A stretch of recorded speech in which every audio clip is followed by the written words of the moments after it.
Hello everyone, in this video I'm going to show a step-by-step tutorial on how to add your description on OLX account.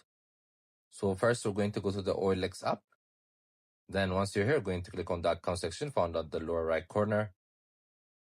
Then next you're going to click on the pencil button right at your name.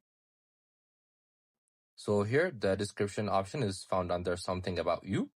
So you guys can write anything you want, most likely a description about you.